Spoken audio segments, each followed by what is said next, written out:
ये महफिलें, ये शहर, याद रखना। यहाँ बुनी जो यादें, याद रखना।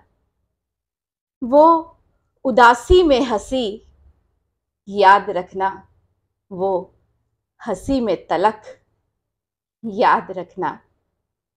याद रखना अशारों की वो महक, वो सब्र का सफर, याद रखना। किस्से कहानियां, याद रखना। इस आवाज का असर, याद रखना। ऐ जिंदगी, तू दगा देना बेशक, पर इस उम्र का सफर, याद रखना। किस्से कहानियां, याद रखना।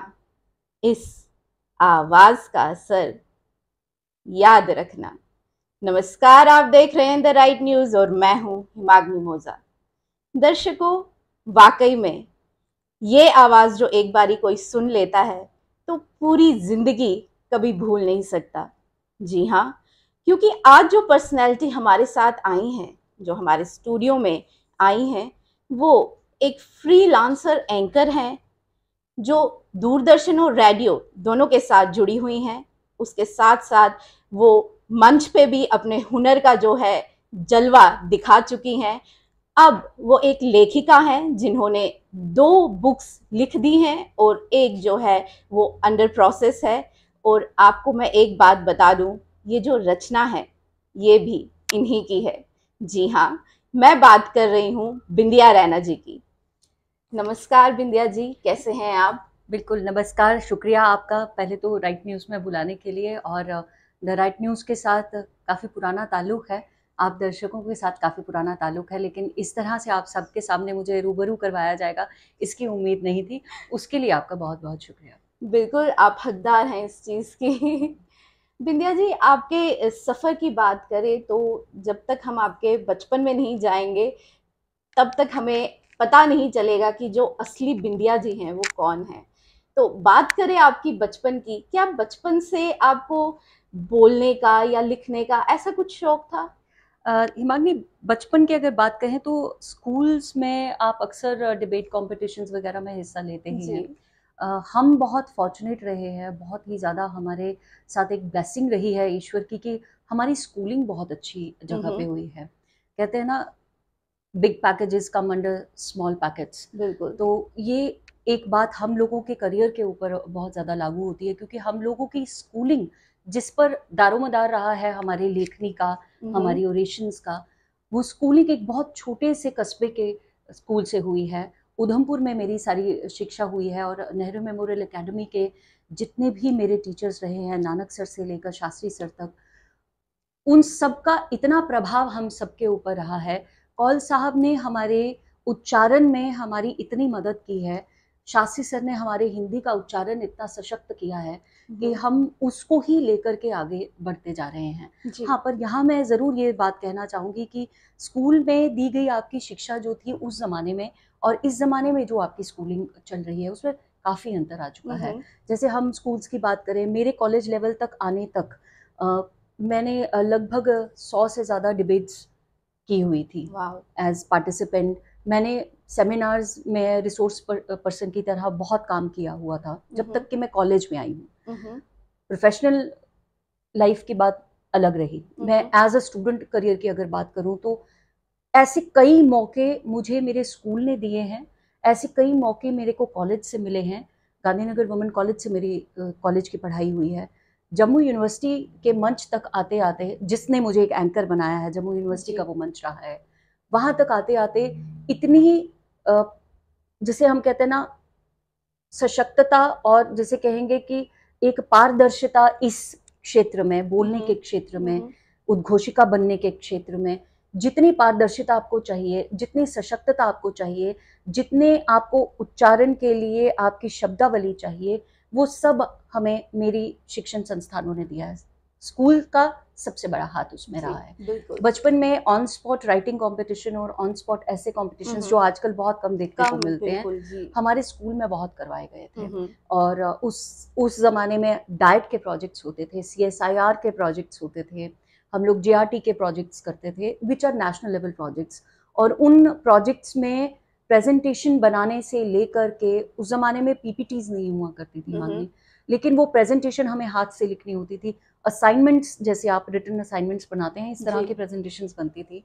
वो प्रेजेंटेशंस का कंटेंट क्रिएट करने से लेकर उसे उस नेशनल लेवल के प्लेटफॉर्म पर जाकर के ब्यूरोक्रेट्स के सामने और मिनिस्टर्स के सामने बताने तक, वो सारी प्रक्रिया बच्चों से करवाई जाती थी। और उस पूरी मेहनत में सबसे ज्यादा मेहनत हमारे शिक्षक करते थे, which I think is lacking these days. और शायद यही वजह है कि हमारे बच्चे अब क्रिएटिव कॉन्सेप्ट्स को छोड़ करके ChatGPT जैसी चीज़ों पर निर्भर होते जा रहे हैं। हालांकि ये टेक्निकल एस्पेक्ट्स बहुत अच्छे हैं, आने वाली समय के लिए हमारे बच्चों के लिए बहुत अच्छे रहेंगे, उनके करियर ओरिएंटेशन के लिए बहुत अच्छे रहेंगे। लेकिन ऐसे में मैं सिर्फ इतना ही कहूँगी कि जो निर्भर हो जाएंगे, बिल्कुल, जो स्कूल में क्रिएटिवनेस आपको दी जाती है, प्लीज ऐसे चीज़ों को, ऐसे टेक्निकल एस्पेक्ट्स को आप स्कूल की टीचिंग के बीच में ना डालें। टीचिंग लर्निंग प्रोसेस जितनी ज़्यादा क्रिएटिव होगी उतनी ज़्यादा अच्छी रहेगी, और जितनी ज़्यादा इंटरैक्टिव होगी उतनी ज़्यादा आपके बच्चों के अंदर, क्योंकि बच्चे आपका ह्यूमन रिसोर्स हैं, आपके नेशन के बिल्डर्स हैं। आपके देश को आगे बढ़ाने के लिए अगर आप टेक्निकल चीज़ों के ऊपर ही निर्भर रह गए, मानसिक विकास अगर आपने बच्चों का नहीं किया, तो कहीं ना कहीं जाकर के आपका एक लैग बिहाइंड अप्रोच रह जाएगा। आप अगर देखिए, लैक ऑफ कॉन्फिडेंस जो होगा वो बचपन से ही आ जाएगा। बिल्कुल, 10 लोगों के बीच में बैठ करके अगर उसे बात करनी होगी, ऑन स्पॉट कोई रिएक्शन देना होगा, तो वो निर्भर ना हो जाए कि मैं पहले ChatGPT खोल लूं या मैं कोई ऐप खोल लूं जिसमें मैं देख सकूं कि मुझे क्या बोलना चाहिए। तो जहां तक ओरेटरी स्किल्स का ताल्लुक है, आई वुड रिक्वेस्ट एवरीबडी इस चैनल के माध्यम से, क्योंकि बहुत अच्छी अप्रोच है द राइट न्यूज़ की, और मैं चाहूंगी कि हमारे एजुकेशनल फिलोसोफर्स, जो हमारे एजुकेशनिस्ट हैं, जो इसे फॉलो करते हैं, द राइट न्यूज़ को फॉलो करते हैं, ये बात उन तक पहुंचे कि आप टीचिंग लर्निंग प्रोसेस को जितना हो सकता है उतना इंटरैक्टिव ही रखें, उसे उतना क्रिएटिव ही रखें। ये टेक्निकल एस्पेक्ट्स बच्चों तक पहुंचाए जरूर, लेकिन उन पर उनको डिपेंडेबल ना होने दें। बिल्कुल बिल्कुल। वापस आते हैं आपकी जर्नी पे। आपने कब सोचा कि मुझे इस क्षेत्र में आगे बढ़ना है, अपने कदम मुझे इस क्षेत्र की तरफ बढ़ाने हैं, और जब आपने अपने पेरेंट्स को बताया तो वो कितने सहमत थे आपसे या नाराज हो गए? क्योंकि एज ए कश्मीरी पंडित, जो भी कश्मीरी पंडित यहाँ पे आता है और जिसने डिफरेंट फील्ड चुनी हो, मैं हमेशा उनसे ये पूछती हूँ कि वो कैसे मान गए, क्योंकि कश्मीरी पंडितों के लिए या तो इंजीनियरिंग या तो डॉक्टरी, ये दो ऐसी चीजें होती है जो उन्होंने बचपन से ही अपने बच्चों के लिए सोच के रखी होती है। जी बिल्कुल, मैं समझ सकती हूँ आपकी सोर इशारा कर रही है, लेकिन मैं फिर कहूंगी कि we have been fortunate enough. हम 3 बहनें हैं और हम तीनों ही बहनें बहुत ब्लेस्ड हैं, बहुत ब्लेस्ड हैं, बिकॉज हमारे दादा दादी, हमारे माता पिता, ये 4 ऐसे हमारे स्तंभ रहे हैं जिन्होंने हमें जीवन में कभी भी किसी भी बात को लेकर के सोचने पे मजबूर नहीं किया है। पहले तो हमें कभी भी ये महसूस ही नहीं कराया गया कि हम बहनें हैं, हम लड़कियां हैं। हमारे घर में ऐसी अप्रोच नहीं थी, और हम जब तक बढ़ते गए तब तक हमें बाहर अपने आसपास के लोगों के बीच में भी, हाँ, रिश्तेदारों में थोड़ा कई बार हमें महसूस कराया जाता था कि आप लड़कियां हैं तो आपको कहीं रुक जाना चाहिए। बट अगर आप बात करें इंटेलेक्चुअल लेवल पर, तो हमारे माता पिता हमारे लिए एक बहुत बड़ी ब्लेसिंग, बहुत बड़े बोन रहे हैं, जिन्होंने हमें कभी किसी चीज के लिए रोका ही नहीं है। हाँ, गाइडेंस उन्होंने हमें अपनी पूरी दी है। जहां उन्हें लगता था कि शायद ये काम इन लोगों के फ्यूचर के लिए अच्छा ना होगा, इनका भविष्य शायद इस चीज पर निर्भर हो जाएगा, या भविष्य में ये आगे कर नहीं पाएंगे, तो वहां वो हमें अपना सुझाव जरूर देते थे, पर कभी उन्होंने हम पे प्रतिबद्धता नहीं रखी, कोई दबाव नहीं डाला, कभी हमें उन्होंने कचोटा नहीं है कि आपको ये नहीं करना है, या हमने कह दिया तो कह दिया। इस तरह का अप्रोच हमें कभी अपने घर में मिला ही नहीं है। दूसरी बात, अगर आप कहेंगे कि इस फील्ड में कैसे आई, तो मैं पहले तो आपसे ये पूछना चाहूंगी कि आप मेरी किस फील्ड की बात कर रही हैं? आप मेरे उद्घोषिका होने की फील्ड की बात कर रही हैं, या आप मेरे राइटिंग करियर की बात कर रही हैं? राइटिंग पे तो हम बाद में आएंगे। तो उद्घोषिका के लिए मैंने आपसे पहले ही कहा कि जम्मू यूनिवर्सिटी में मेरा सफर शुरू हुआ था, and I am really grateful and I am blessed to have mister Vijay Atri ji in my life, जिन्होंने मुझे एज एन एंकर मंच दिया। उन्होंने मुझे प्रेरित नहीं किया कि मुझे एंकर बनना चाहिए, उन्होंने मुझे मंच सौंप दिया। हम लोग मैं आपसे पहले भी कह चुकी हूँ कि स्कूल से यूनिवर्सिटी लेवल तक कल्चरल एक्टिविटीज़ में basically was a folk dancer, और हम फोक डांसिंग की एक टीम हुआ करती थी मिनिस्ट्री ऑफ इंफॉर्मेशन का जो यहाँ पे विंग है डिपार्टमेंट ऑफ इंफॉर्मेशन का, वहाँ उनके साथ हम लोग एज फोक डांसर्स काम करते थे। और डांसिंग की दुनिया ही थी जो मुझे यूनिवर्सिटी के डिस्प्ले और टैलेंट तक पहुंचा चुकी थी, और स्कूल से लेकर के यूनिवर्सिटी तक का वो मंच जो था, मंच मेरे साथ हमेशा से रहा है, बचपन से लेकर के यूनिवर्सिटी लेवल तक। और यूनिवर्सिटी में आकर के वो डांसिंग से उद्घोषिका के क्षेत्र तक पहुंच गया। डिस्प्ले योर टैलेंट चल रहा था और नई नई मैंने यूनिवर्सिटी ज्वाइन की हुई थी। यूनिवर्सिटी तक पहुंचने से पहले मैं डिस्प्ले योर टैलेंट के माध्यम से कई खिताब वहाँ पे एज डांसर और एज एक्टर, स्टेज परफॉर्मर जीत चुकी थी, एज ड्रामा आर्टिस्ट जीत चुकी थी, और बेस्ट थी वो। और उनमें पोइट्री का भी एक अवार्ड मुझे वहाँ मिल चुका था जी। लेकिन जब मैंने यूनिवर्सिटी में as cultural secretary of my department काम किया, तो हम DSW में काम कर रहे थे, और इसी तरह डिस्प्ले योर टैलेंट जो एनुअल फीचर है जम्मू यूनिवर्सिटी का, उसकी तैयारियां शुरू हो गई थी। और अचानक से अत्री सर मेरे पास आते हैं और उन्होंने मुझे कहा कि 2 मिनट मंच पर जाओ और ये लिस्ट है, इस लिस्ट को अनाउंस कर दो, और ये रूल्स हैं, और डिस्प्ले योर टैलेंट का फर्स्ट डे था, और ये रूल्स भी आपने अनाउंस करने हैं। मैं स्टेज पर चली गई और बिना सोचे समझे, नॉट बीइंग एन एंकर, मैंने उसको बता दिया। लेकिन जिस तरीके से मैंने उसे बताया, तो मैं जब मंच से नीचे आई तो सर ने मुझे बाकी लिस्ट थमा दी कॉलेजेस की, और उन्होंने मुझे कहा कि बस विंध्या ऐसे ही करना है। तो जब आप मंच पे खड़े थे उस टाइम, पहली बार आप बोल रहे थे, कितनी नर्वसनेस थी कि आप इसी बात पर आ रही थी मांगनी की, पहले तो मैंने बिना सोचे समझे कि भाई कोई है नहीं, कोई कुछ सूझा नहीं कि क्या कर रही हूँ क्या नहीं कर रही हूँ, तो पहला तो मैंने बोल दिया। जब उन्होंने बाकी लिस्ट मुझे थमाई तो उसके बाद आई वाज लाइक, जी सर क्या बोल रहे हैं आप?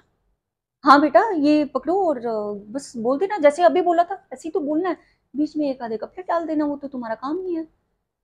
तो उस समय मुझे लगा कि शायद मेरी टांगे कांप रही हैं। एंड देन एकदम से वाइस चांसलर अंदर आ गए, क्योंकि इनॉग्रेशन होनी थी उस दिन, और उसके साथ ही हमारे जितने भी HODs थे डिपार्टमेंट्स के, वो उनके साथ ही पीछे पीछे चल के आ गए। हमारे जूरी मेंबर्स उस डिस्प्ले ऑफ टैलेंट के उस दिन के इवेंट के आ गए, और वो सब आकर के बैठ गए। And I was like, sir मुझे इशारा करें। और हमारे वहाँ पे टेक्निकल असिस्टेंट हुआ करते थे उस समय पे, वो आज तो शायद प्रमोट हो चुके होंगे, कुलभूषण भैया हुआ करते थे। कुलभूषण भैया मुझे कह रहे हैं बोलो बोलो बोलो बोलो बोलो, और मैंने 2 मिनट के लिए कुछ नहीं सोचा। अत्री सर ने मुझे इशारा किया, सांस लो और सांस छोड़ दो। I did that, I followed him blindly. वो जाकर के पीछे वाली सीट पर खड़े हो गए, पीछे वाला लास्ट का जो रो था वहां वो खड़े हो गए, और उन्होंने वहां से मुझे इंस्ट्रक्शंस देना शुरू कर दिया। और मैं उनको फॉलो करती गई, और वो मुझे बताते गए इशारों से कि अब वॉइस को कम कर दो, अब वॉइस को बढ़ा दो। तो वॉइस मॉड्यूलेशन से लेकर के शब्दों के उच्चारण तक वो पहला दिन था मेरा। और आज भी जब कभी मुझे लगता है कि शायद मैंने आज अच्छा नहीं किया या मुझे सेटिस्फेक्शन नहीं होती है, तो कई बारी मैं अगर कुछ डाल भी दूं अपने सोशल मीडिया प्लेटफॉर्म्स पर, तो सर आज भी अपनी प्रोत्साहन भरी नजरें मुझ पर बनाए रखे हैं, उसके लिए I am really thankful to him. और उसके बाद शब्दों की जब तक बात करूं, तो पहले तो हिंदी में ही करती थी, और फिर इंग्लिश तक आना शुरू हुए। एक बार मुझे मंच मिला डोगरी में एंकरिंग करने का जी। तब मेरे पास एक ऑडिशन क्वालिफिकेशन लेटर जो था डोगरी का, वो दूरदर्शन का भी मिल चुका था मुझे, और रेडियो का भी मिल चुका था। तो एज अनाउंसर मैं रेडियो के साथ काम करना शुरू हो गई थी उस समय, क्योंकि अनाउंसर जब आप रेडियो का बात करते हैं, आकाशवाणी की बात करते हैं, तो आकाशवाणी में एक प्रॉपर एंट्रेंस एग्जामिनेशन होता है। उसके लिए आपको एक रिटन एग्जामिनेशन देना पड़ता है, जिस रिटन एग्जामिनेशन में 3 पेपर होते हैं, और वो 3 पेपर आपने, उसमें एक ट्रांसलेशन का पेपर होता है, क्रिएटिव राइटिंग का पेपर होता है, then there is a paper of the languages. तो वो 3 पेपर आपने, वो एक ही पेपर में होते हैं बट वो 3 पेपर होते हैं, वो आपने क्वालिफाई करने हैं। उसके बाद आपका वॉइस टेस्ट होता है, and then there is an interview, एक वाइवा होता है, तो ये एक प्रक्रिया है प्रॉपर। तो वो प्रक्रिया करने के बाद ही आपको एक क्वालिफाइड अनाउंसर का ऑडिशन लेटर, जिसे आप कंफर्मेशन लेटर कहते हैं, वो मिलता है। इसी तरह से दूरदर्शन में भी होता है। और दोनों लेटर्स मेरे पास थे उस समय, लेकिन फिर भी मंच पर मैंने कभी डोगरी में बात नहीं की थी। आकाशवाणी जम्मू आपका प्राइमरी चैनल डोगरी में ही होता है जी। मंच पर डोगरी में मैंने प्रोग्राम कर लिया और मैं स्टेज से नीचे आई हूँ, और मेरी बड़ी बहन है कुसुम तिक्कू, उनका कॉल मुझे आ गया और वो मुझे कह रही हैं कि आज के बाद अगर तूने डोगरी में करना होगा स्टेज तो पहले मुझसे पूछ लेना। अच्छा। और उनके शब्दों में, उनके टोन में आक्रोश था। मतलब मुझे ऐसे लग रहा था कि मैं अगर इनके सामने गई तो इस समय शायद ही मैं वापस लौट पाऊंगी। तो मैं बड़े सहमे हुए से वापस दीदी को फ़ोन किया और उनको पूछा कि मुझसे कहाँ गलती हुई दीदी। उन्होंने कहा कहाँ नहीं, पूरा गलत बोला है तूने। अच्छा। और अगर तूने ऐसे बोलना है तो तू दोबारा कभी डोगरी में नहीं करेगी। उसके बाद जब भी मुझे डोगरी में प्रोग्राम मिलता था तो मैं एक स्क्रिप्ट रेडी करती थी, दीदी को भेजती थी, वो उसमें से करेक्शंस करके मुझे वापस स्क्रिप्ट भेजते थे। और उसके बाद मैंने धीरे धीरे, जब तक मैं डोगरी में एक्सटेम्पोर करना शुरू हुई स्टेज पर।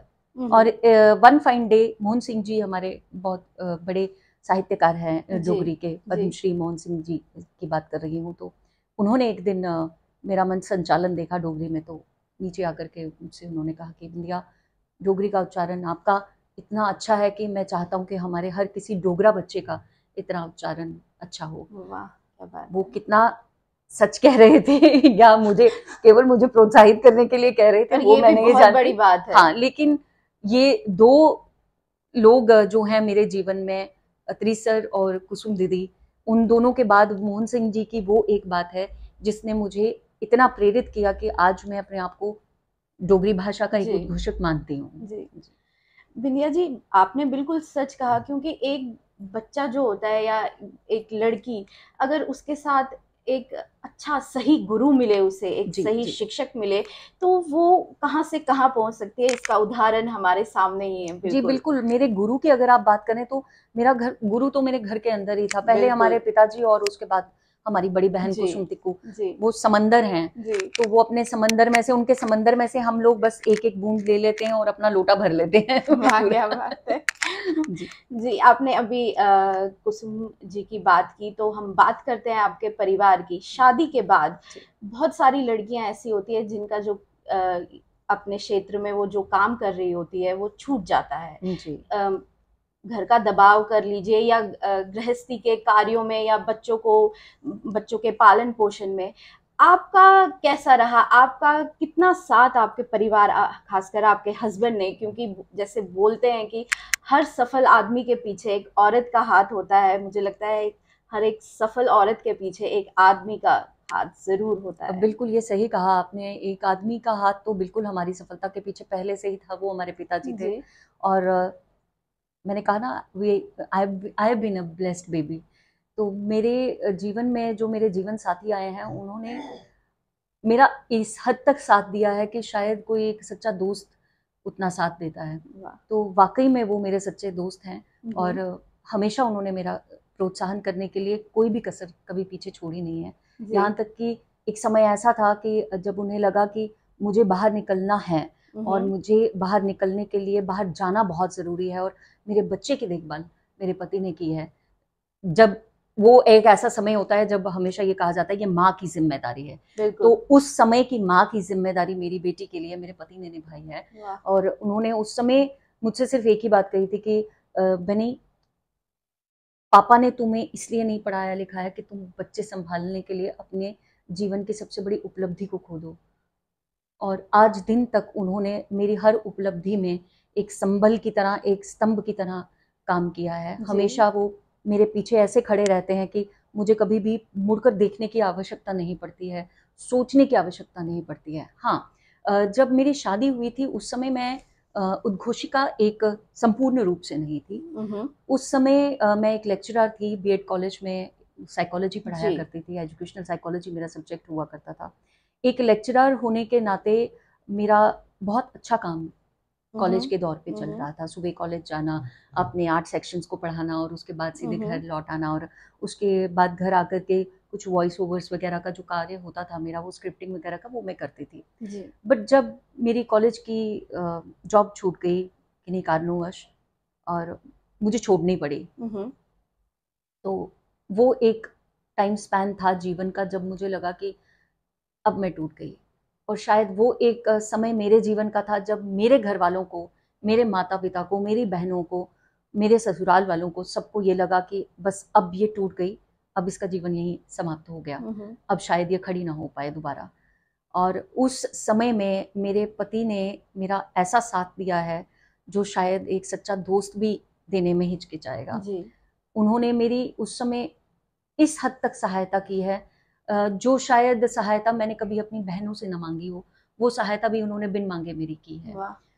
और वो फेज निकल जाने के बाद कुसुम दीदी जिनकी मैं बात करती हूँ हर बार, उनके पति जो मेरे पिता तुल्य हैं, और मैं ये कहती हूँ, मैं उन्हें बंटी पापा ही बोलती हूँ, अखिल गुप्ता जी एक ऐसे शख्स रहे हैं हम सबके जीवन में, पर खास तौर पर मेरे जीवन में, जिन्होंने मुझे वापस खड़े होने में मेरे पति का साथ दिया है। और वो दोनों मेरी बैसाखियां नहीं, मेरी बाजुएं बनके, मेरी टांगे बनकर मुझे खड़ा कर गए, और आज इस हद तक खड़ा कर दिया है कि मैं क्या बात आप सबके सामने हूँ। और जो उद्घोषिका का एक वो ऑडिशन लेटर तक पहुँचने का जो मेरा सफ़र है, तो मैं आपको बताना यहाँ पे ज़रूर चाहूँगी कि मेरे जीजा जी, मेरे पिता तुल्य अखिल गुप्ता जी ही हैं जिन्होंने मुझे ये इन्फॉर्मेशन दी कि बेनी रेडियो के ऑडिशन हैं and you are going to qualify that.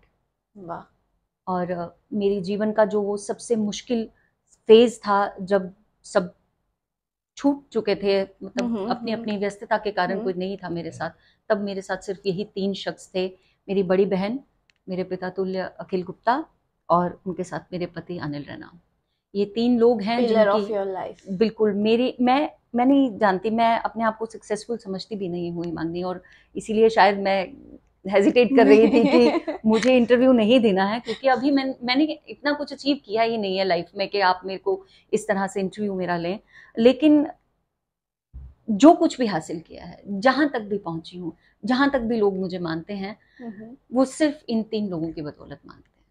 क्या बात है बिंदिया जी, ये तो बात आपकी बिल्कुल सही है कि जब मुश्किल दौर आता है, कोई साथ खड़ा हो तो आपको हिम्मत मिलती है, मगर एक अपने अंदर से भी आवाज़ आती है कि नहीं, मुझे डीमोटिवेट नहीं होना है, मुझे आगे बढ़ना है, मेरे में ये टैलेंट है, मैं क्यों। वो क्या, कौन सा पल था जब आपने अपने आप को संभाला और बोला कि नहीं, मुझे ऐसे नहीं जीना है, ये मेरी लाइफ है, मेरे रूल्स होने चाहिए। बिल्कुल, ये बहुत बड़ी बात होती है। और ये जो आपने लाइन, ये पंक्ति जो आपने इस्तेमाल इस समय की कि मुझे मेरे लिए खड़े होना है, बिल्कुल, ये अपने आप को पहचानना, the insight you take into your own self, ये बहुत ज़्यादा ज़रूरी होती है। और ये words whispered in the dark, उसी का एक पहलू है, वही सब इसमें झलका हुआ है। ये वही कोट्स हैं जिन्होंने मुझे प्रेरित किया, जो मेरे अंदर से उस समय निकले जब मेरे जीवन का वो फेज चल रहा था कि जब मुझे लग रहा था कि मैं शायद कहीं बोझ न बन गई हूँ अपने परिजनों के ऊपर। और ये वही शब्द हैं, ये वही लेखनी है जिसने मुझे अंदर से प्रेरित किया है, जो मेरे कानों में गूंजी है, मेरे मस्तिष्क से निकली है, और फिर मैं खड़ी हो पाई। और यही एक कारण था कि मैं चाहती थी कि ये एक किताब के रूप में आए और किसी की प्रेरणा आपकी जो लेखन की जो प्रेरणा है वो यही दौर है। ये दौर भी, और इस दौर में एक ऐसा क्षण था हिमांगनी, जब मेरी बेटी मेरे साथ बैठी हुई थी, जब मैं बीमार थी, तो पहले तो जिनके घर में बेटियां होती हैं ना, मतलब मुझे लगता है कि ईश्वर बेटियां उन्हीं को देता है जिनके जीवन को ईश्वर ने सफल बनाना हो। बिल्कुल, बहुत सही बात बोली आप। मेरे जीवन का वो एक ऐसा समय था जब मेरी बेटी ने मुझसे कहा था कि कॉलेज की जॉब में आपसे कह रही थी, मेरी बेटी ने मुझसे कहा कि मम्मा, या तो आप मेरे और अपने लिए जिंदा रहो, या आप अपना कॉलेज कर लो। और that was the day, there and then I decided that I am going to leave my job and I am going to take care of my health first. और मैं कॉलेज गई और मैंने अपना रेजिग्नेशन वहाँ पर दे दिया। Although the college members were very very helpful to me, और उन लोगों ने माना नहीं, और उन्होंने लगभग कोई 3 साढ़े 3 महीने की मुझे एक्सटेंडेड लीव दे दी ताकि मैं छोड़ू ना कॉलेज और मैं वापस उनको ज्वाइन कर लूँ। They have been very kind enough to me, और उनके उस रिस्पेक्ट और उस रिगार्ड के लिए उनका बहुत बहुत धन्यवाद करना चाहूँगी मैं।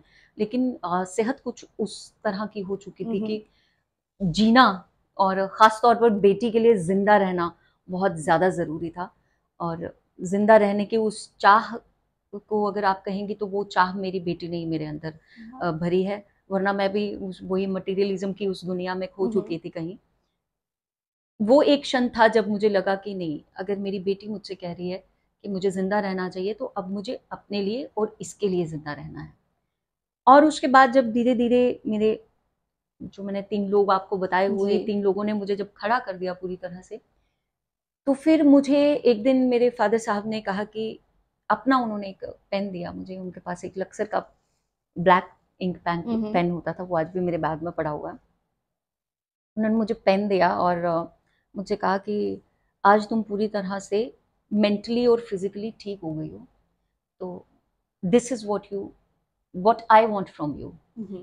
जिंदगी में एक किताब जरूर लिखना बनी, मैं तुम्हारा नाम लिखा हुआ देखना चाहता हूँ। तो मैंने बड़े मजाकिया तौर पर उनको कहा कि, मैंने कहा पापा, मेरी कॉलेज की जितनी भी रिपोर्ट्स मैंने बनाई हैं, या जितने मैंने सेमिनार्स में पेपर्स दिए हैं, या कभी मैं एंकरिंग में मेरा नाम जाता है तो अखबारों में तो मेरा नाम आता ही रहता है, तो नाम लिखा हुआ तो आपने मेरा बड़ी बार देखा हुआ है, मेरी बर्थ सर्टिफिकेट से लेकर के अखबारों तक तो लिखा है आपने नाम मेरा। बट ही सेड कि मैं तुम्हारी किताब पर तुम्हारा नाम देखना चाहता हूँ। वो जो 2 शब्द थे ना, तुम्हारी, मैं तुम्हारी किताब पर तुम्हारा नाम देखना चाहता हूँ। वो 2 तुम्हारे शब्दों में इतना स्नेह, इतना आत्मविश्वास था, जो शायद मैंने कभी भी अपने जीवन में अपने पिता से अपने लिए उनकी आंखों में, उनकी आवाज में नहीं देखा था। तो वो एक दिन ऐसा था कि जब मुझे लगा कि नहीं, मेरे पिता मुझे अपने शब्द देकर के जा रहे हैं और वो चाहते हैं कि मैं उनके शब्द लिखूं। तो that was the day when I decided that come what may, I will write my history, I will write my script with my own pen, in my own words, and I will tell the world whatever I am in my own opinion. और वो दिन था जिस दिन मुझे लगा कि आज के बाद मेरी जितनी भी एंकरिंग होगी वो किसी से पूछी हुई नहीं होगी, कहीं से उठाई हुई नहीं होगी, वो सिर्फ और सिर्फ मेरे शब्द होंगे। और शायद वही एक कारण रहा है कि हर बार जब मैं मंच पर जाती हूँ तो मेरी कोशिश रहती है कि उसी बोलना वही होता है, हमने वही प्रक्रिया है, वही प्रोसेसेस हमको दोबारा से मंच पर दोहराने होते हैं, लेकिन कोशिश यही रहती है कि हर बार जब भी मेरी ऑडियंस मुझे सुन रही है तो उन्हें कुछ नयापन नजर आए। जी बिल्कुल। तो बेसिकली बात करें आपकी दोनों किताबों की, और जो तीसरी जो है अभी लघु कथाओं की जी, तो ये जो किताबें हैं ये बेसिकली प्रेरित है जिंदगी से, आपकी जिंदगी से, सबकी जिंदगी से अटैच्ड है क्या? जब आपके जो पढ़ने वाले हैं वो एक किताब पढ़ेंगे तो कहीं ना कहीं उनको भी लगेगा कि ये तो वाकई में ये तो मेरी जिंदगी है। मैं इतना तो नहीं जानती मांगनी कि मेरे पाठक उसको पढ़कर क्या सोचते हैं या क्या समझ पाएंगे। हाँ, मैं इतना ज़रूर कह सकती हूँ कि आपने सही कहा, वो मेरे जीवन से जुड़े हुए अनुभव हैं, मेरे आसपास के जीवन से जुड़े हुए अनुभव है। जैसे जीवन सत्य की अगर मैं बात करूँ, मेरा पहला काव्य संग्रह है वो, और उसमें पहली 12 कविताएं आपको मेरे सैनिकों को समर्पित मिलेंगी, मेरे देश को समर्पित मिलेंगी। तो वहीं मैं देखती हूँ, क्योंकि मैंने अपने जीवन में, मैंने आपसे कहा ना, मैं मंच से जुड़ी हूँ, तो मंच में हमने बहुत जगह पर डांस परफॉर्मेंसेस दी हुई हैं, देश भर में दी हैं। विदेश जाने का मौका नहीं मिला डांस परफॉर्मेंस देने के लिए, लेकिन पूरा देश हमने देखा हुआ है। तो वो जहन में ही रहा है कि प्रांत अलग है, बात अलग है वेश और जात अलग है, फिर भी देखो एक बने हैं, तभी तो मेरा देश सजग है, तभी तो मेरा देश अलग है। अब भारत की आप बात करती हैं तो ये विविधता आपको अपने घरों में भी दिखाई देगी। बिल्कुल, घर में 5 उंगलियां एक जैसी नहीं हैं, 5 सदस्य एक जैसे नहीं हैं। इसी तरह आप अपने मोहल्ले तक पहुंचिए, फिर आप अपने जिले तक पहुंचिए, आप अपने देश तक पहुंचिए, आपको विभिन्नता दिखाई देगी। लेकिन ये विभिन्नता एकता के रूप में आपको केवल 2 ही जगहों पे मिलती है, सबसे सशक्त रूप में। वो है आपका मंच और आपके सैनिक। वाह। आपका सैनिक देश का सैनिक है, वो किसी मजहब का, किसी बिल्कुल, परिवार का सैनिक बिल्कुल। नहीं है, किसी प्रांत का, किसी भाषा का सैनिक नहीं है। वही आपको मंच पर मिलता है। मंच पर कोई भी धार्मिक प्रवृत्ति लेकर के नहीं आता है, केवल और केवल अपना किरदार लेकर आता है, अपना प्रांत लेकर नहीं आता, अपनी भाषा लेकर नहीं आता, वो केवल एक किरदार बनकर आता है। तो ये 2 जगहें ऐसी हैं जहां पर आप प्रांत से नहीं जानते। आप कहेंगे कि स्पोर्ट्स में भी तो आपको इसी तरह की एकता मिलती है, बिल्कुल मिलती है, लेकिन वहां आप you are being recognised by your own representation, like from Mumbai. We have Mumbai Indians, we have Rajasthan Royals. बिल्कुल, बिल्कुल। लेकिन आपका प्रांत कहीं ना कहीं आपकी पहचान जरूर है, जो होना भी चाहिए, जिसे हमें अपनी बड़ी एकाग्रता से सम्मान पूर्वक मानना चाहिए और हर जगह दर्शाना भी चाहिए। बिल्कुल। मैं कश्मीरी पंडित हूँ, मैं जम्मू कश्मीर से जुड़ी हुई हूँ, मैं अपनी प्रांतीय तहजीब को बाहर लेकर के जरूर जाऊंगी और उसी तहजीब में सबके साथ मिलूंगी। लेकिन जब मैं देश की बात करती हूँ, जब मैं मंच पर आती हूँ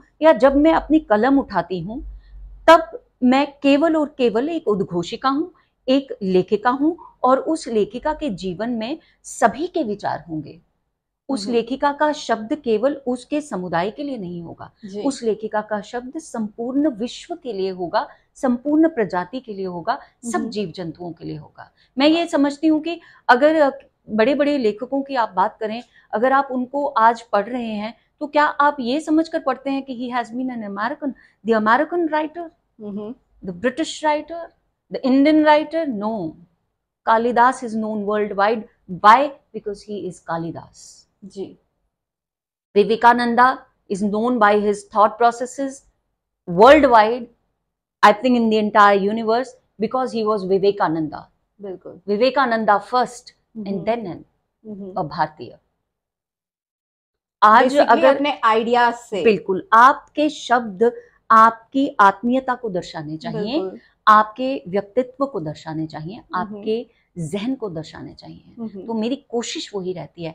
अब वो पाठकों तक कितनी सरलता से पहुंचती है या उन्हें कठिनाई होती है उसे समझने में, कितना वो अपने आप तक जोड़ पाते हैं, कितना नहीं जोड़ पाते, वो उनकी प्रतिक्रिया से ही मुझे समझ में आता है। और इसीलिए हम आप लोगों से हमेशा यही उम्मीद रखते हैं कि आप जब भी हमारी किताबें पढ़ते हैं तो एक रिव्यू छोटा सा अपने सोशल मीडिया प्लेटफॉर्म पे या जहाँ से आपने हमारी किताब खरीदी है वहां पर भेज दें या हमें पर्सनली भेज दें। मैं आपको बताना चाहूंगी मांगनी, मेरे कहानी की किताब है अभी, उसकी प्रतिक्रियाएं पहले ही लेनी आवश्यक होती है, अवलोकन करवाना बहुत जरूरी होता है लघु कथाओं का।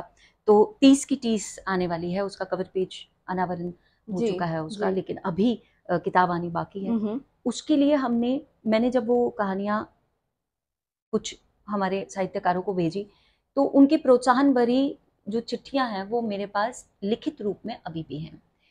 ये केवल आने वाली किताब के लिए नहीं है। जो मेरा पहला काव्य संग्रह था उसके लिए मुझे सबसे पहली जो प्रतिक्रिया मिली थी वो लिखित रूप में मिली थी। ML कौल साहब मेरे बहुत बहुत अच्छे परिचित हैं और बहुत अच्छे प्रशंसक हैं, जो मेरी हर किताब को बहुत अच्छी तरह से पढ़ते हैं, और वो प्रतिक्रिया आज भी मैंने संजोए रखी हुई है। कुछ प्रतिक्रियाएं मुझे अमेज़न के थ्रू या फ्लिपकार्ट के थ्रू मिलती हैं, जब वर्ल्ड वाइड लोग मेरी किताबें लेते हैं और रिव्यूज अपने जरूर डालते हैं, तो रिव्यूज हमें आगे बढ़ने में बहुत हेल्प करते हैं। तो आप अपनी प्रतिक्रिया जरूर भेजें। आप भूल जाइए कि आप सोच रहे होंगे कि एक लेखक ने बड़ी मेहनत से लिखा है तो हम इस लेखक को कैसे प्रतिक्रिया में ये लिख दें कि भाई मुझे आपकी ये बात अच्छी नहीं आई, या इसे आप इस तरह से लिख सकते तो ज्यादा अच्छा होता।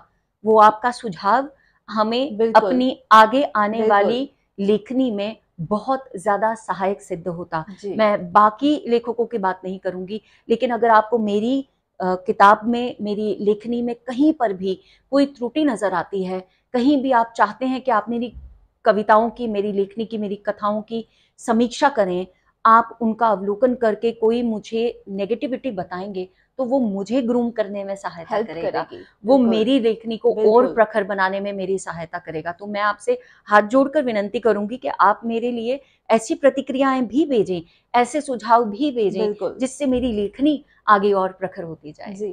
जी। अभी आपने बात की प्रतिक्रियाओं की, तो मैं जानना चाहूंगी कि बिंदिया जी की लाइफ में सबसे बड़ा क्रिटिक कौन है? मेरे पति। ओके। ये मैं दिल खोल कर सबके सामने बोलती हूँ, क्योंकि मैं जब लिखती हूँ, कुछ भी लिख लूँ, चाहे मैं कविता लिखूँ या मैं कहानी लिखूँ या मैं कोट्स लिखती हूँ, हम्म। तो मैं सबसे पहले अपने पतिदेव को सुनाती हूँ, जी। क्योंकि अक्सर ये विचार उसी समय पे आते हैं जब हम दोनों ही इकट्ठे बैठे हुए हों, या हमारा झगड़ा हो गया हो, जी। या हमने कुछ ऐसी परिस्थिति झेली हो जिसमें कोई एक अनुभव सामने मिला हो। तो एक मिली जुली प्रतिक्रिया होना बड़ा आवश्यक है। तो बिल्कुल। पहली प्रतिक्रिया जो है वो मैं अपने पति से लेती हूँ। हम्म। उसके दो कारण हैं। लोग सोच रहे होंगे कि पति है तो घर की ही बात है, तो घर की मुर्गी तो दाल दाल बराबर। बराबर। सबसे पहली बात, आपका जो लाइफ पार्टनर है वो कभी भी ये नहीं चाहेगा कि आप गलत बिल्कुल। स्वरूप में किसी के सामने आए। हम्म। दूसरी बात, आपका जो सबसे अच्छा दोस्त है वो आपका सबसे बड़ा क्रिटिक होगा, क्योंकि वो कभी ये नहीं चाहेगा कि आपकी वीकनेस लोगों के सामने आए। जी। और तीसरी बात और सबसे अहम बात, हम्म। आपके लाइफ पार्टनर में सबसे बड़ी क्षमता होती है आपके दिमाग को पढ़ने की, आपकी सोच को समझने की। तो वही हैं जो आपको एक ऐसा सुझाव दे पाएंगे जो आपके दिमाग से, आपके दिल से मेल खाता होगा। बिल्कुल। तो मैं again I have been blessed to get a critic at my home. और मेरे पतिदेव एक आम पाठक की तरह, एक आम श्रोता की तरह मेरी कहानियों को सुनते पढ़ते हैं और फिर मुझे प्रतिक्रिया देते हैं कि भाई एक आम आदमी की तरह ना, मेरे को ये चीज समझ नहीं आई, कैन यू एक्सप्लेन दिस, या यार मुझे ये मेल खाता हुआ नजर नहीं आ रहा, क्या मतलब है इसका। तो लाइक वो मुझे नीचा नहीं दिखाते हैं, पर वो मुझे समझाते हैं कि अगर मुझे ये बात खटक रही है तो तुम्हारे पाठक को, तुम्हारे श्रोता को भी ये बात खटकेगी। जैसे मैं आपको एक एग्जांपल देती हूँ। मैंने एक पहला इंटरव्यू लिया जब आकाशवाणी के लिए, तो पहला एक्सपीरियंस था मेरे लिए। मैंने इंटरव्यू लेते हुए बीच में 2 बार मैं जी जी जी करके बात की। जी। मैं जब घर आई हूँ तो मेरे पति देव ने, वो उस दिन संडे था तो उन्होंने मेरा वो प्रसारण पूरा सुना हुआ था। तो मैं जब घर पहुंची हूँ तो मेरे पति देव ने मुझसे पहली बात बोली, जी जी जी ये क्या होता है। I was taken aback. मतलब मैं घर आई हूँ, भाई कोई पानी पूछ लो, पहले ही बौछार शुरू हो गई। तो मैं थोड़ा एनॉय हुई, थोड़ी देर के लिए गुस्सा हुई। बट शाम को मैं जब फिर अपने लैपटॉप को लेकर के बैठी, अपने फोन को खोलकर बैठी, तो मैं सोचने पर मजबूर हो गई कि इतना अखरा होगा उन्हें कि उन्होंने मुझे आते ही पानी नहीं पूछा, बल्कि उन्होंने मेरे पर सवालों की बौछार कर दी। तो अगर मेरे पति को, बीइंग अ लिसनर, ये इतना अखरा होगा, तो मेरे ऐसे श्रोता जो इतने दशकों से, इतने शताब्दियों से आकाशवाणी को सुनते आए होंगे, उन पर मेरा क्या असर पड़ेगा, इंप्रेशन पड़ा होगा, उन्होंने मुझे किस तरीके से देखा होगा। तो मैं उस समय सोचने पर यह मजबूर हुई कि yes, he is the best critic in my life and I am blessed to have one in my own family. बात करें आपकी बेटी की, तो जब वो आपकी कहानियां पढ़ती हैं जी, जब वो आपकी कहानियां पढ़ती हैं या कभी उसने अपना आपका स्टेज शो कभी देखा होगा, क्या वो भी गलतियां निकालती है कि मम्मी आपने इस टाइम ऐसा बोला था, आपको ऐसा नहीं बोलना चाहिए था? हाँ, गलतियां तो नहीं निकालती है, लेकिन उसकी ऑब्जर्वेशन स्किल्स बहुत अच्छी हैं। And again I am blessed to have a daughter like Anviksha, क्योंकि अन्विक्षा का ऑब्जर्वेशन स्किल इतना अच्छा है कि वो आपकी बातों में छुपे हुए अर्थ को भी बहुत बेहतरीन से और बहुत बारीकी से समझ जाती है। मैं यहाँ पर ये कहते हुए बिल्कुल नहीं हिचकिचाऊंगी कि जब मैं उसकी उम्र की थी, मेरे अंदर इतनी सोच समझ, इतनी सूझबूझ नहीं थी जितनी मेरी बेटी के अंदर है। आप अंदाजा लगा सकती हैं, जब उसने मुझसे कहा था कि या तो आप मेरे लिए जिंदा रहें या अपना कॉलेज देख लें, तब वो क्लास 5 में थी। अच्छा, तो आप उसकी सूझबूझ का अंदाजा वहीं से लगा सकती क्या हैं। और बात है। जब भी मैं मंच पर होती हूँ और वो मुझे एक श्रोता की तरह दिखती हैं, सुनती हैं, तो वो हमेशा मुझसे यही कहती हैं कि मम्मा you can do better than this, next time और अच्छा कर लेना। जी, वैसे आपने आज बहुत अच्छा किया, पर अगली बार थोड़ा और अच्छा करना। तो वो हमेशा मेरी प्रेरणा बनती है। बिल्कुल, क्रिटिक तो नहीं, बट हाँ, मेरे मेरे लिए आगे बढ़ने का जरिया जरूर बनती है। बिल्कुल। अब एक पर्सनल सवाल जो है वो मेरी तरफ से है। अरे बाप रे जी, पूछिए। ये संतूर मम्मी होने के पीछे क्या राज है? संतूर मम्मी, खैर ये टाइटल तो वेल दैट्स अ कॉम्प्लीमेंट। हर किसी महिला को अच्छा लगता है, लेकिन मैंने एक पंक्ति लिखी है जी। कि उम्र खरीदी नहीं जाती, हासिल की जाती है। हम्म, हाँ, जरूर आपको अपने व्यवसाय के अनुसार अपनी वेशभूषा भी रखनी पड़ती है, वो बहुत ज्यादा बिल्कुल, अहम भी है। बिल्कुल। लेकिन यकीन मानिए, ऐसा दिखने के लिए मैं कुछ नहीं करती हूँ मेरे पास कोई ऐसा छुपा हुआ राज नहीं है। हाँ, ये जरूर कहना चाहूंगी यहाँ पर, एक भारतीय होने के नाते भी और अपने जीवन के एक बड़े संघर्षपूर्ण अनुभव के जरिए भी, उस जी, अनुभव के तौर पर भी ये जरूर कहना चाहूंगी कि केवल योगा से होगा, जिसे हमारे माननीय प्रधानमंत्री हमेशा प्रोत्साहित स्वरूप में और सस्वर कहते हैं कि योगा से होगा जी, और योगा से ही होगा। हर भारतीय को योगा करना चाहिए। मैं जब अपने जीवन के उस दौर में थी, जब जीवन और मृत्यु के बीच में डोल रही बिल्कुल, थी, उस दौर में केवल एक योग ही था, वो योगासन ही थे जिन्होंने मुझे जीवित रहने में इतना सक्षम किया कि मैं वापस अपने पैरों पर खड़ी रह सकूं, उन अपने बैसाखियों के सहारे, जो सहारे मेरे परिजनों के रूप में मुझे मिले। और योग आज तक, तब से लेकर के आज तक मैंने कभी छोड़ा नहीं है। बिंदिया जी, शुक्रिया अपना इतना कीमती समय देने के लिए। पर जाते जाते एक बात तो मैं आपको बोलना चाहूंगी। हमने इतना प्रयास किया, हम आज इंटरव्यू करेंगे, कल इंटरव्यू करेंगे, कुछ ना कुछ हो जाता था किसी जी ना जी, किसी कारण की वजह से। वो शायद ईश्वर ये जानता था कि मैं अपने आप में ही इतना सोच रही थी कि क्यों मेरा इंटरव्यू ले रहे हो, इतना इतना बस हासिल मैं ही नहीं इसी किया। चीज पे आ रही थी, क्यों आप मानते हो कि मैंने अभी तक इतना कुछ नहीं किया है जो जी मेरा इंटरव्यू हो। पर अगर आप हम जैसी लड़कियों की या औरतों की नजर से देखोगे, जो आपको अपना आइडल मानते हैं, आपको देख देख के सीख रहे हैं और सीखना चाहते हैं, तो मैं चाहती हूँ हमारे दर्शकों को भी, जो आपको, इनमें से कितने लोग होंगे जो आपको, कुसुम जी को अपना आइडल मानते हैं, उनके लिए दो शब्द कहिए। मैं यहाँ पे हिमांगी अपनी इस किताब का ही एक कोट पढ़ना जरूर चाहूंगी, बिल्कुल। क्योंकि ये वो बात है जो मेरे पिताजी ने मुझे वो पेन देते हुए कही थी कि तुम्हारे शब्द, तुम्हारी किताब पे तुम्हारा नाम। जी, और वो एक चीज जो है, वो सबसे बड़ी चीज होती है। एक ही छोटी सी बात कही है मैंने, इनक्रेडिबल नीड्स नो क्रेडिट। और आप देखिए कि किताब का पन्ना भी वही खुला, मैंने क्या कोई बात है। बुकमार्क इसमें नहीं लगा करके रखा हुआ है। और ये किताब में पन्ना भी वही खुला जो मैं आपसे कहना चाहती थी। Incredible needs no credits.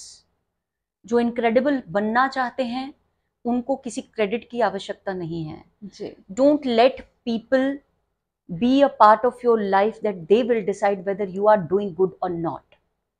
You should know whether you are doing good or not. और उसका सबसे अच्छा तरीका है be true to your own कॉशियस। अगर आपको अपने ज़मीर से बात करने में सुबह आईना देखते हुए अपने आप पर गुस्सा नहीं आए, ज़मीर से बात करते हुए आपको पछताना ना पड़े, आपको ये ना सोचना पड़े कि क्या मेरे शब्दों में और मेरे असल व्यक्तित्व में कहीं डिफरेंस आ रही है, कहीं भेदभाव नज़र आ रहा है, भिन्नता नज़र आ रही है, तो इसका मतलब है कि आप इनक्रेडिबल हैं। और इनक्रेडिबल्स को किसी के क्रेडिट्स की, किसी की सराहना की, किसी के प्रोत्साहन की, किसी के अवार्ड्स की कोई आवश्यकता नहीं बिल्कुल, होती है। बिल्कुल, आपका अवार्ड आपके अंदर छुपा होता है, आप उसको केवल पहचानिए।